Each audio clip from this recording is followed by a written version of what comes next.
ముంబై దాడుల సమయంలో సముద్ర మార్గంలో ఉగ్రవాదుల చొరబాటును జ్ఞప్తికి తెస్తూ గుజరాత్ పోర్బందర్ సముద్ర జలాల్లో జరిగిన అనుమానాస్పద ఘటన కలకలం రేపుతోంది.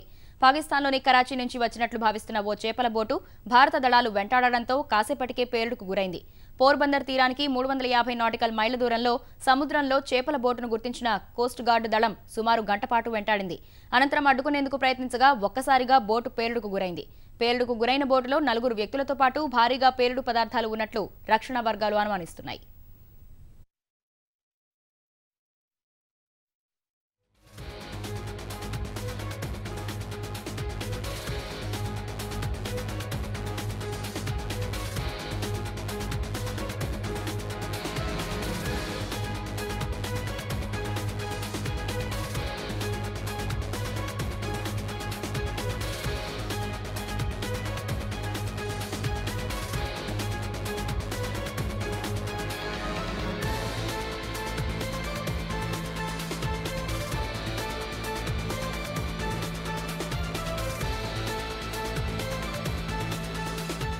ముంబై దాడుల సమయంలో సముద్ర మార్గంలో ఉగ్రవాదుల చొరబాటును జ్ఞప్తికి తెస్తూ గుజరాత్ పోర్బందర్ సముద్ర జలాల్లో జరిగిన అనుమానాస్పద ఘటన కలకలం రేపుతోంది.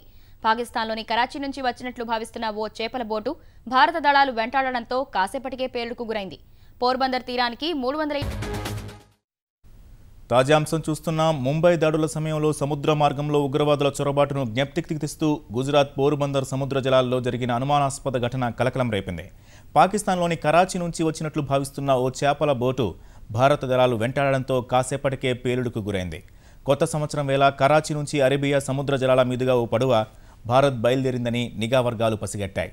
ఈ మేరకు డిసెంబర్ 31 అర్ధరాత్రి దాటిన తర్వాత ఓ విమానం మరికొన్ని నౌకలతో కోస్ట్ గార్డు దళం ఆపరేషన్ చేపట్టింది.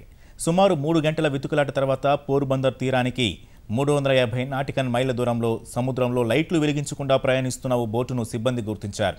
పలు హెచ్చరికలు చేసిన పడవలోని సిబ్బంది పట్టించుకోకపోగా సముద్రంలో సుమారు గంట పాటు వేట సాగింది. చివరికి అడ్డుకునేందుకు ప్రయత్నించగా బోటు ఒక్కసారిగా పేలుడుకు గురైంది. పేలుడుకు గురైన బోటులో 4 వ్యక్తులతో పాటు భారీగా పేలుడు పదార్థాలు ఉన్నట్లు రక్షణ వర్గాలు అనుమానిస్తున్నాయి. బోటుకు సంబంధించిన